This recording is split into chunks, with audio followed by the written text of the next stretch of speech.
में नॉमिनेशन करने का या लड़ने का मेरा अधिकार ही नहीं है। पैसा कमाना अलग चीज़ है। इन लोगों के पास पैसा कमाने के लिए वो स्तर पर लोग समझौते के साथ आके समाप्त हो जाते हैं। नमस्कार, मैं नितिन और आप देख रहे हैं आपकी आवाज़ हिंदी न्यूज़ चैनल। आज हमारे साथ एक प्रत्याशी हैं जो सरपंच के उम्मीदवार हैं और इस बार इलेक्शन में खड़े हो चुके हैं और हमारे साथ चाय पे चर्चा करने के लिए बैठे हुए हैं। तो हम आज चाय पे चर्चा करेंगे कि सरपंच का क्या महत्व है, क्या कार्यकाल होता है और कितना ज़रूरी है एक सरपंच का पद हमारे पंचायत में विकास के लिए और कानूनी व्यवस्था बनाए रखने के लिए एक सरपंच का क्या काम होता है, इस पर भी बात करेंगे।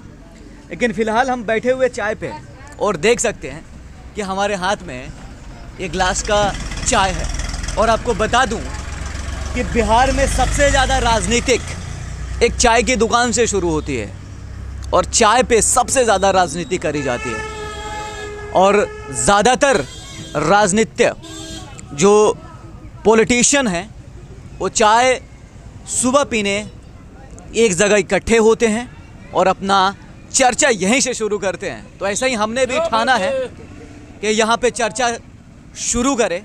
तो सबसे पहले आपका हमारे चैनल पे बहुत बहुत बधाई और धन्यवाद।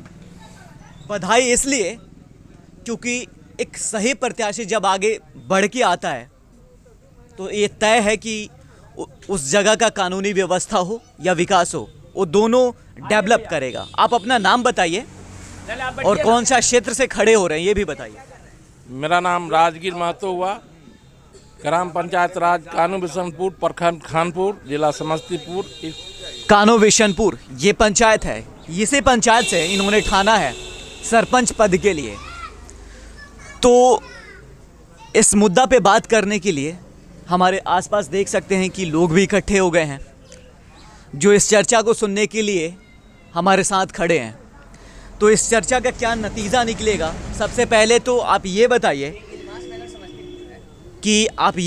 कि आपने कैसे सरपंच पद के लिए नॉमिनेशन दिया। आप मुखिया भी बन सकते थे, लेकिन आखिर सरपंच पद के लिए क्यों नॉमिनेशन दिया आपने? मुखिया इससे पूर्व हम स्वयं थे। अभी वर्तमान में यह सीट अनुसूचित जाति का हो चुका है। सरपंच पद आगे से मेरी पत्नी आगे भी उम्मीदवारी दी थी। यहाँ ग्राम पंचायत कानू बिशनपुर के एक जनता ने वोट दिया। 55 से 2 वोट गिरा था, 42 से 8 वोट मेरा ही था।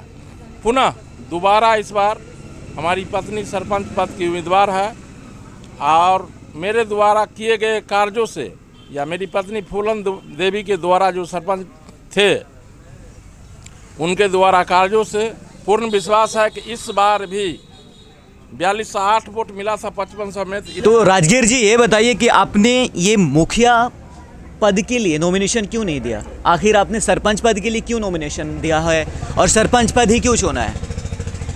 सर्वप्रथम तो हम लोगों के जिस कोटि से हैं, अनुसूचित जाति का या मुखिया पद का सीट है, तो उसमें नॉमिनेशन करने का या लड़ने का मेरा अधिकार ही नहीं है। और सरपंच पद हम लोगों का अधिकार क्षेत्र में आता है। अच्छा, इस बार वार्ड सदस्य क्यों नहीं चुना? वार्ड सदस्य में आजकल अच्छी मोटी कमाई हो रही है। मुखिया तो बात अलग ही है, लेकिन वार्ड सदस्य भी बढ़िया पैसा कमा रहे हैं। पैसा कमाना अलग चीज़ है और वह न्यायालय जो पोस्ट है सरपंच का, वो न्याय देना, उचित करना, मर्यादा पोस्ट है वो।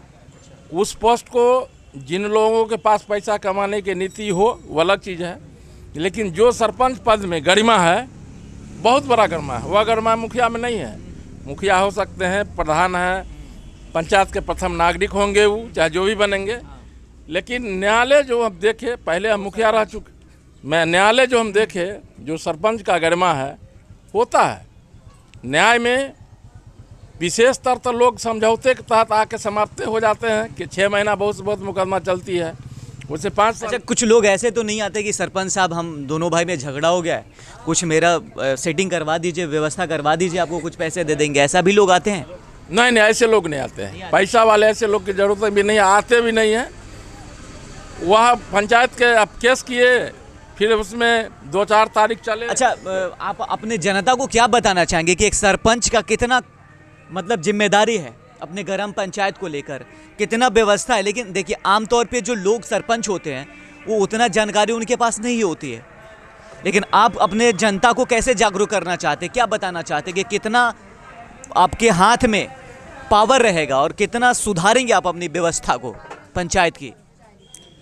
पंचायत के अंदर जो भी न्याय की बात होती है, जो भी लोग थोड़ा टूटी फूटी नासमझी के कारण एकाध गो केस हुई, गलती किए या झंझट किए, उन्हें मैं स्वयं और अपने सरपंच जो हमारी पत्नी है जाके समझा के कि यह फलाना जो तुम गलत कर रहे हो, कोई भी कदम किसी से झंझट करना, किसी को मारपीट कर देना, गाली गलौज कर देना, ये सब गलत बात है। यह भारतवर्ष में संविधान के अंदर ही चलना चाहिए, चाहे वह गरीब हो, चाहे अमीर हो, वो महिला हो, पुरुष हो। अच्छा, सरपंच का क्या काम रहता है ग्राम पंचायत, ग्राम कचहरी में क्या कार्य रहता है? कार्य है कि किसी प्रकार का कोई विवाद हुआ, यदि मुझे लोग आवेदन देते हैं तो उस पर नोटिस निकाल कर जाँच कर कार्रवाई करना। यह अच्छा, राजगीर जी ये बताइए कि अभी फ़िलहाल जो जिस पंचायत की अगर बात किया जाए, ज़्यादा विकास नहीं हुआ है, कहीं ना कहीं घोटाला है, तभी तो विकास नहीं हुआ है। विकास की बात जहाँ तक की जा रही है तो विकास में क्या कहा, विकास तो नीतीश जी काम तो बहुत दिए हैं, काम संतोषजनक नहीं हुई है, यही तो है कुछ गड़बड़। चलिए, संतुष्टजनक नहीं यानी कि सेटिस्फाइड नहीं है आप। अगर आप जीत के आते हैं तो करप्शन को कितना लगाम लगाएंगे आप? जीत कर हम आते हैं तो सरकार द्वारा जो दी गई है इस बार, एक तरह का चौकीदार रखवाली करना सरपंच का भी दायित्व है। तो आगे जो हो चुका है, चाहे प्रथम नागरिक मुखिया जो भी बन के आएंगे, काम उनको इस बार करना पड़ेगा कि रिटर्न में पावर सरपंच को भी दिया जा रहा है और उनको काम करना पड़ेगा। और बार की जैसे जो कर लिए गलत, वह सब नहीं चलेगा, काम सही। देखिए, किसी भी अगर पंचायत का विकास बेहतर करना हो तो वहाँ के जनता भी जागरूक होना चाहिए। पहली बात, अगर जनता जागरूक नहीं भी है, अगर जनता सवाल नहीं भी पूछती है, तो ईमानदार मुखिया, सरपंच या फिर जितने भी प्रत्याशी हैं, वार्ड सदस्य से लेके पंच तक, समिति तक, ये सब अगर चाहें तो हमारे पंचायत का जितना बढ़िया विकास हो सकता है उतना शहर का भी नहीं हो सकता है। नहीं हो सकता वो अलग विषय है, लेकिन एक स्वस्थ मजबूत विकास पंचायत में देखने को ज़रूर मिलेगा। अगर सब चीज़, जितना भी फंड सरकार के द्वारा दिया जाता है, वो सही से अगर लागू कर दिया जाए, तो आपको क्या लगता है कहाँ चूक हो जाती है? जनता से हो जाती है, या फिर मुखिया जब आप बन जाते हैं तो उनको बहुत सारे पैसे दिखने लगते हैं, करोड़ों पैसे दिखने लगते हैं, एयरपोर्ट के नज़दीक जाके अपना घर बनवा लिया, शहर में जाके बड़ी बड़ी बिल्डिंगें बनवा ली। क्या कुछ कहना चाहेंगे इस पे? हाँ, ऐसा कुछ बिहार लेवल के मुखिया में कुछ सुने हैं हम भी, लेकिन है कहीं ना कहीं तो गड़बड़ी, कुछ न कुछ चूक है। जनता वोट देती है और सारे फंड, विकास का तो सारे फंड मुखिया के पास है। सबसे बहुत बड़ा इस बार जैसा कि हम देख रहे हैं कि सरकार एक मुखिया के ऊपर भी लगाम लगाने जा रही है। क्या लगाम है कि जैसे घोड़े को लगाम लगाता है कि बाएं घूमना है या दाहिना, वैसा आज पेपर में निकला है। कहीं ना कहीं ये चीज़ ज़रूरी है, क्योंकि ऐसे अगर हम निगरानी ना रखें तब तो जनता की ऐसे बैंड बज जाएगी, विकास ही नहीं होगा। नहीं, विकास क्यों नहीं होगा? विकास तो होना है, काम सही करना है। मुखिया पे अगर लगाम नहीं लगे तो खुद अपना विकास, व्यक्तिगत विकास कर लेंगे। जनता के विकास के कहाँ फिक्र रहती है उनको? जनता की विकास की बात करते हैं जरूर, लेकिन काम में, जो काम में शुद्धता होना चाहिए वो नहीं होती है। इस बार सरकार द्वारा बहुत अच्छी कदम उठाई गई है। एक चौकीदार के रूप देख रेख करने का अधिकार सरपंच को भी दिया गया है। इस बात से बहुत हम खुश हैं। सरकार से एक निवेदन है, आग्रह है ये भी कि सरपंच को सुरक्षा नहीं दिया गया है, न वहाँ कोई प्रशासन है। अपने सूझबूझ से न्याय संगत, न्याय के जो सोच है, जो बायोलॉज का रहा है, उसके तहत ही हम मामला को फरियाते हैं।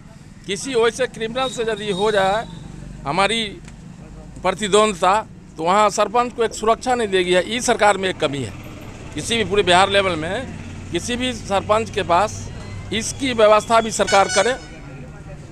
और पंचायत, गांव से ही पंचायत बनता है, पंचायत से प्रखंड, जिला, तब बिहार सरकार है। आज हमें जो जनता चुन रही है वही जनता नीतीश सरकार को, चाहे बिहार सरकार हो या मोदी सरकार हो, वही जनता ने चुन के भेजे हैं। प्रतिनिधि हम चुनते हैं, एमएलए को तो मुख्यमंत्री बनते हैं, एमपी को चुनते हैं तो प्रधानमंत्री बन रहे हैं। ये दोनों सेंट्रल और बिहार गवर्नमेंट के दोनों सरकार से मेरा निवेदन है कि पूरे बिहार लेवल की ग्राम कचहरी में उसको प्रशासनिक व्यवस्था दिया जाए। हाँ, ये बात सही है कि एक फ़ोन करने पर प्रशासन आते हैं। ये बात चाय पे चर्चा हो रही थी। इनका नाम राजगीर महतो है और ये सरपंच पद पे इनकी पत्नी खड़ी हुई है और इनका जो विचार है, इनका जो सोच है, वो आपके सामने मैंने रखा। ऐसा ही तमाम खबरों के लिए बने रहिए हमारे साथ। कैमरा पर्सन अनीश और आदर्श के साथ मैं नितिन। चाय पे चर्चा हो रही थी। शुक्रिया।